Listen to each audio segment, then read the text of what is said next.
Do you know what silence sounds like? I do. For more than 100 years, I have listened to nothing else. No footsteps, no music, no children's laughter running across my decks. Only darkness, only cold water, only the endless heartbeat of the Atlantic Ocean. People believe I died on April 15th, 1912. But that isn't true. Ships don't die. We become memories. Every year, millions of people still speak my name. Historians argue about my mistakes. Scientists visit my broken body. Artists paint my final moments.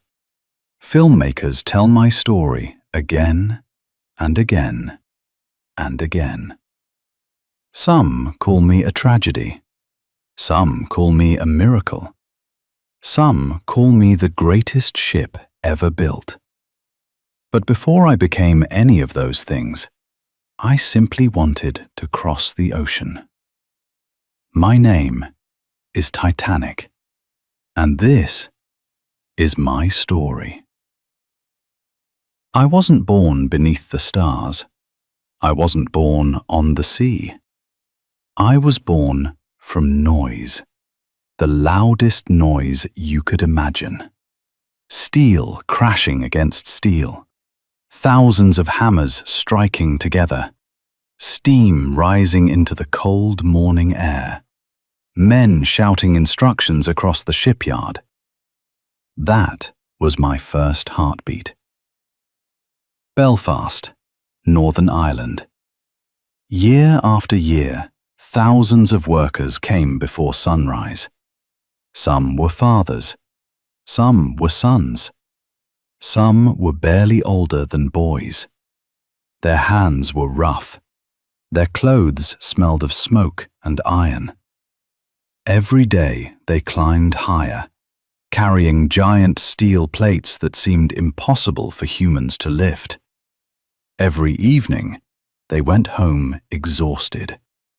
Then they returned again the next morning. Not because they had to, because they believed they were building history. One rivet, one beam, one deck, one dream at a time.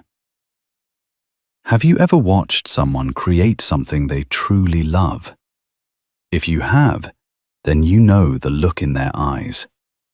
That was the look I saw every day. Engineers stood below me with folded blueprints. They argued, measured, changed, improved. Nothing was good enough. Not because they were afraid, because they wanted perfection. Every staircase, every window, every dining room, every cabin was designed to make people stop and whisper, "Beautiful."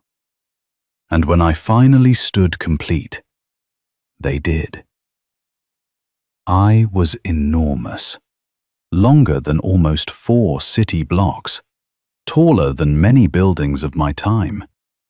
Inside me, there were restaurants, libraries, smoking rooms, elegant staircases carved from beautiful oak. Electric lights glowed like stars. Warm carpets covered my floors. Soft music filled my halls. To many people, I didn't look like a ship. I looked like a floating palace. But there is something people rarely tell you. Luxury was only part of my story. Hope was the other half. Not everyone who stepped onto my decks wore expensive clothes. Not everyone carried diamonds. Some passengers owned only one suitcase. Everything they had fit inside it. A young mother carried a sleeping baby. An old man held his wife's hand a little tighter than usual. 2 brothers laughed because it was the first time they had ever seen the ocean. A teenage girl stared toward the west.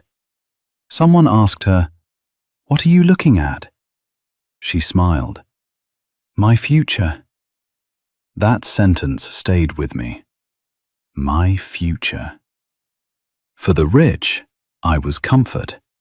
For the poor, I was possibility. Every ticket carried a different dream. Some wanted adventure. Some wanted love. Some wanted work. Some simply wanted another chance. I carried all of them, without choosing between them. People often say I was proud. Perhaps they're right. But can you blame me? Every newspaper called me extraordinary. Every visitor stopped to stare. Photographers pointed their cameras toward me before I had sailed a single mile. Crowds gathered simply to watch me resting beside the dock. Children waved. Ladies smiled beneath elegant hats. Gentlemen removed their hats as if greeting royalty. Imagine hearing every day that you are the greatest creation mankind has ever built. Wouldn't you begin to believe it too? I did. That was my greatest weakness.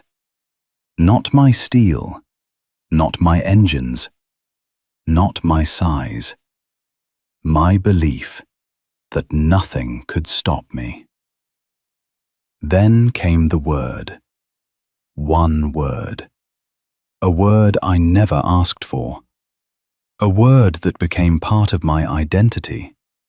Unsinkable. I never said it. The workers didn't say it. The ocean certainly didn't say it. People did. Again and again and again. Until it became the truth everyone wanted to believe. But nature has never cared about human confidence. The sea does not read newspapers. Ice does not listen to applause. The ocean does not make exceptions. I wish humans had remembered that. April 10th, 1912. The morning finally arrived. Thousands gathered along Southampton's docks. Steam rose into the cool air. Bands played cheerful music. Families waved handkerchiefs. Children climbed onto their fathers' shoulders for one last look. Crew members untied the heavy ropes that had held me to the land. Slowly, I began to move. The water beneath me rippled gently. The crowd cheered. Hats filled the air. Everyone believed they were witnessing the beginning of something extraordinary. They were right, just not in the way they imagined. As the coastline slowly disappeared behind me, I looked toward the endless Atlantic Ocean. The sea looked calm, peaceful, almost welcoming. If oceans could smile, I think this one did. I smiled back. Neither of us knew that 4 days later, we would meet again, and only one of us would remain unchanged. The first day felt almost magical. The sea was calm, the sky seemed endless. Even the wind was gentle. For the first time in my life, I was doing exactly what I had been created to do. I was sailing. Not standing inside a shipyard, not waiting beside a dock. I was finally free. Do you know what freedom feels like? For me, it sounded like waves touching my hull. It smelled like salt in the air. It looked like the endless blue horizon. Every mile I traveled felt like another dream coming true. I remember thinking, so this is what I was built for. Life quickly settled into a rhythm. Every morning, my kitchens woke before the sun. Hundreds of cooks prepared breakfast. Fresh bread filled the air with its warm smell. Coffee steamed inside elegant cups. Silver plates reflected the morning light. Soon, my hallways came alive. Ladies walked gracefully across my decks. Gentlemen discussed business. Children chased one another through the corridors until their parents called them back. Laughter echoed everywhere. I loved that sound. Ships are built from steel, but laughter made me feel alive. Many people only remember my first-class passengers, the millionaires, the expensive dresses, the grand staircase. Yes, they were there. Some of the richest people on earth walked through my halls. They admired the carved wood, the crystal lamps, the elegant dining rooms. Every evening, they dressed for dinner as if attending a royal celebration. To them, I was the finest hotel ever built. But downstairs, another story was unfolding. In third class, there was no crystal, no grand staircase, no luxury. But there was something just as valuable: hope. Families shared small cabins. Children slept beside their parents. Young men spoke excitedly about jobs waiting in America. Young women imagined streets they had only seen in photographs. One little boy pressed his face against my window every morning. His mother smiled. "What are you looking for?" "New York." She laughed. "We're still far away." "I know. I just don't want to miss it." That little boy never complained. He wasn't thinking about how small his cabin was. He wasn't thinking about comfort. He was thinking about tomorrow. I often wondered if hope weighs more than luggage. At night, music filled my rooms. Violins, pianos, cellos. Every note floated through my halls like warm light. The musicians played for strangers, yet somehow everyone felt at home. Sometimes I listened quietly. If ships could close their eyes, I would have. Music has a strange power. It makes complete strangers feel like family. For a little while, everyone aboard me belonged together. Rich, poor, old, young, different languages, different dreams. One ship, one journey. Then there was my captain, Edward Smith. People called him the Captain of Millionaires. He had spent decades at sea. His beard had already turned white. His face carried the calm confidence of a man who had seen almost everything the ocean could offer. He walked across my bridge every day with quiet dignity. He trusted me, and I trusted him. Neither of us imagined this would become his final voyage. My engines never stopped. Deep inside me, thousands of machines worked together perfectly, day and night, without rest. Every rotation of my giant propellers pushed me farther west. The ocean slipped beneath me.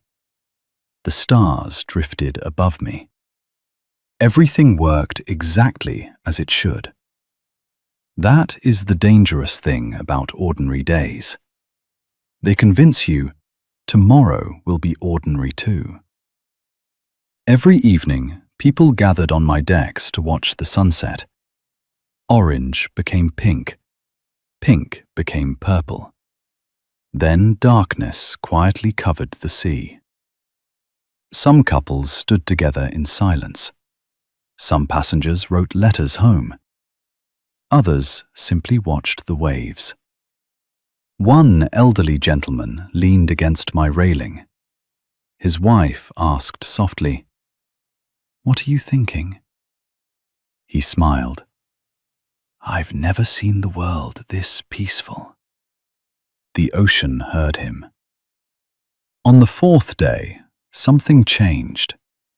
Not on my decks, not in my dining rooms, not among my passengers. Everything there still felt joyful. The change came from far away, invisible, silent. Ships traveling ahead of us had begun sending wireless messages. Short messages. Simple messages. Warnings. Ice reported ahead. Another message arrived. Large ice field. Then another. Proceed carefully. One by one, they reached my wireless room. Some were delivered to the bridge. Others waited. After all, the sea around me looked calm. Too calm. The water had become strangely smooth, almost like polished glass. Beautiful. Peaceful. Dangerously beautiful. But none of my passengers noticed. How could they?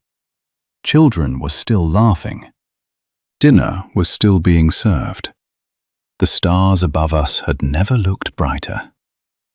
Sometimes, the most dangerous moments in history look exactly like the safest ones. I wish I had understood that sooner.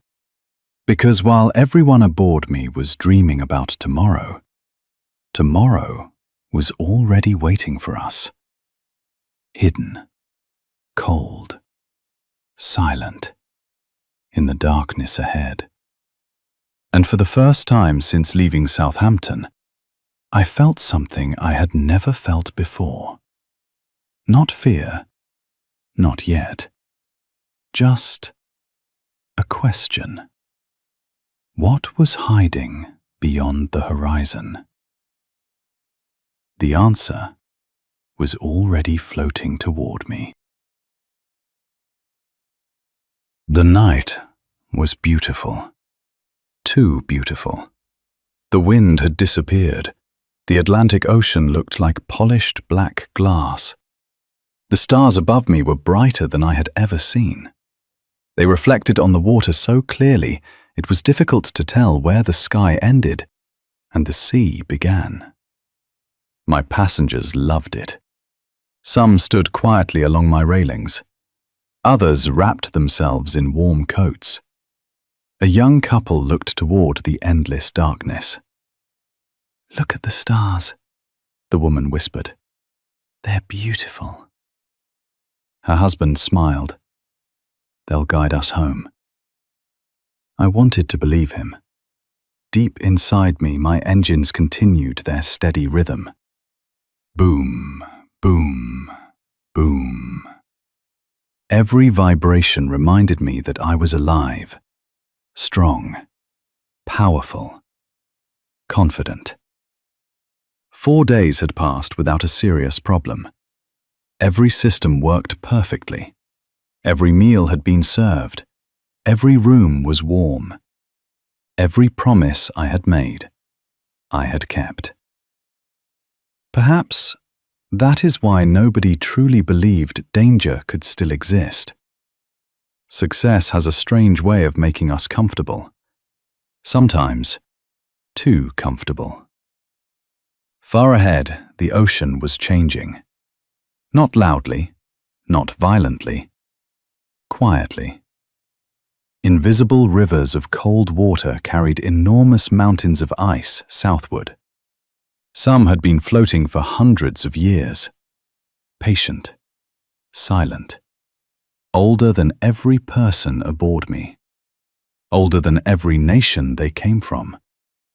Long before humans built ships, the ice was already waiting. Inside my wireless room, another warning arrived. Ice ahead. Large ice field. Proceed with caution. The message joined several others received earlier that day. Each warning was important. Each warning described the same danger. But the ocean around me still looked calm.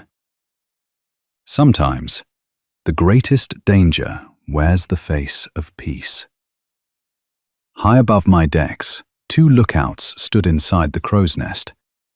The cold bit into their hands. Their eyes searched the darkness without rest. Left, right, forward. Again, again, again. Nothing. Only darkness. Only stars. Only silence. One of them rubbed his freezing hands together. I can barely feel my fingers. The other never looked away from the horizon. Keep watching. So they did.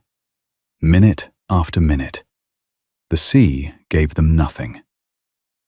I wish I could tell you that I sensed what was coming. I wish I could say, I knew. But that would be a lie. I felt peaceful, almost happy. My passengers were asleep. The music had ended. Most lights inside my cabins were now dark. The little boy who dreamed about New York was sleeping beside his mother. The old couple who admired the sunset were dreaming of tomorrow. The musicians had packed away their instruments. The captain stood quietly on the bridge. Everything felt ordinary. And history has taught me something. The moments that change our lives almost always begin as ordinary moments. Then, at exactly 11:40 p.m., everything changed. The bell rang. Once. Twice. 3 times. The sharp sound cut through the silent night. Then came the shout. "Iceberg! Right ahead!" Time seemed to slow. Orders were shouted across the bridge. "Hard a starboard! Full astern!" My engines obeyed immediately. Deep inside me, thousands of moving parts fought to change my direction. For the first time, I struggled against the ocean instead of dancing with it. I turned. Slowly. Painfully. Every second mattered. For one impossible moment, I thought we might escape. The giant wall of ice began sliding past my side. Closer. Closer. Closer. Then, I felt it. Not an explosion. Not a crash. Not the violent impact people imagine. Just a long, cold tear. Like a knife slowly opening a letter. Steel groaned beneath the pressure. Rivets screamed. Ice scraped across my side. It lasted only seconds, but I have replayed those seconds for more than 100 years. Some passengers barely noticed. A few looked up from their card games. Someone laughed. What was that? Another man smiled. Probably nothing. How strange humans are. Sometimes, the moment that changes everything feels like almost nothing at all. The iceberg drifted behind me. The sea became silent again. The stars still filled the sky. The ocean looked exactly the same. If someone had looked only at the surface, they would have believed nothing had happened. But I knew. Deep below the waterline, where no passenger could see, the Atlantic Ocean had already entered my body. Quietly, patiently, without asking permission. For the first time in my life, I was no longer carrying the ocean. The ocean was carrying me. The ocean entered me, slowly, quietly, without anger, without mercy. At first, almost nobody noticed. The music had already stopped. Most passengers remained inside their warm cabins. Some continued talking, others played cards. Many had already fallen asleep. Life continued. And perhaps that was the cruelest part, because I already knew life would never be ordinary again.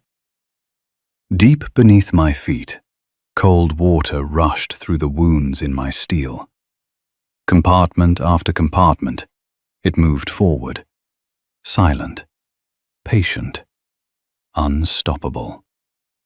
Engineers hurried below. They checked the damage, measured the flooding, looked at one another. No one wanted to say the words. Finally, one man spoke. "She will sink." Not, "she might." Not, "we still have time." Only, "she will sink." For the first time, someone believed in my end more than they had believed in my greatness. The captain stood in silence. He didn't shout. He didn't panic. He simply asked one question. "How long?" The answer came quietly. "About 2 hours." 2 hours. That was all. After years of dreaming, years of building, months of preparation, 4 beautiful days at sea, I had only 2 hours left to exist. The crew began waking the passengers. "There is no danger. Please put on your life jacket. We are only being careful." Sometimes, kind lies are told to keep people calm. Children rubbed their sleepy eyes. Mothers buttoned coats with shaking hands. Fathers tried to smile, even when fear had already entered their hearts. The lifeboats.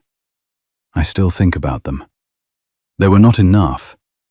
People have asked for more than a century. Why? The answer hurts. Because people believed I didn't need them. That single belief cost hundreds of lives. Sometimes, the greatest disasters begin long before the disaster itself. They begin with confidence, with assumptions, with the dangerous belief that nothing will happen. The first lifeboats left me half empty. Can you imagine that?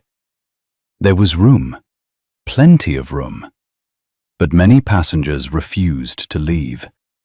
Some laughed. "It will only be a short delay." Others didn't want to leave the warmth of the ship.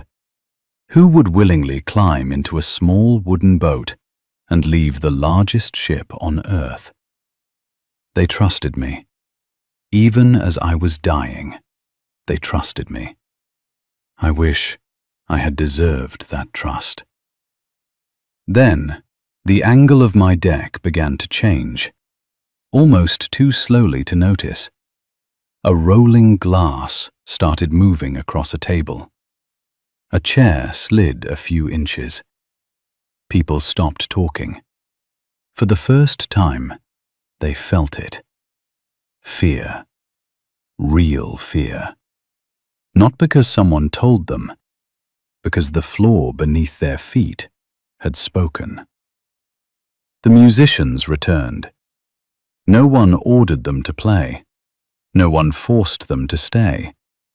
Yet one by one, they picked up their instruments.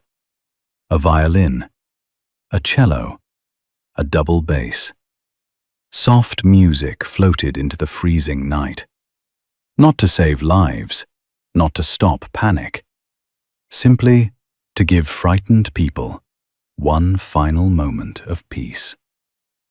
I have carried thousands of sounds: laughter, engines, footsteps, applause. But nothing was more beautiful than those final notes. People often ask me, what was the saddest thing you saw? It wasn't the iceberg. It wasn't the freezing water. It wasn't even my broken body disappearing beneath the sea. It was the fathers. Many knew they would never enter a lifeboat. Yet they smiled. They lifted their children into safety. They kissed their wives. They stepped back, not because they weren't afraid, because love was stronger than fear. That is the bravest thing I have ever witnessed. The bow sank lower. The freezing Atlantic climbed higher. The stars that had looked so beautiful now watched in silence. I could no longer protect the people who believed in me. That realization hurt more than the water filling my body. I was built to carry dreams. Now, I was carrying goodbye. Then, my lights flickered. Once, twice. Darkness. The great engines that had carried me across the ocean fell silent. For the first time since my journey began, I heard nothing. Only the wind, only the sea, only thousands of beating hearts. The pressure became unbearable. Steel, that had once made the world admire me, could no longer hold together. I broke. Not because I was weak, because every strength has its limit. The sea rushed over my decks. The cold became absolute. At 2:20 in the morning, I slipped beneath the Atlantic. There was no applause, no cheering crowds, no newspapers, only darkness, only silence, only the endless ocean closing above me. People say, I sank. That is true, but it is not the whole truth. That night, human pride sank. Human courage rose. People remember my size. I remember their kindness. People remember the iceberg.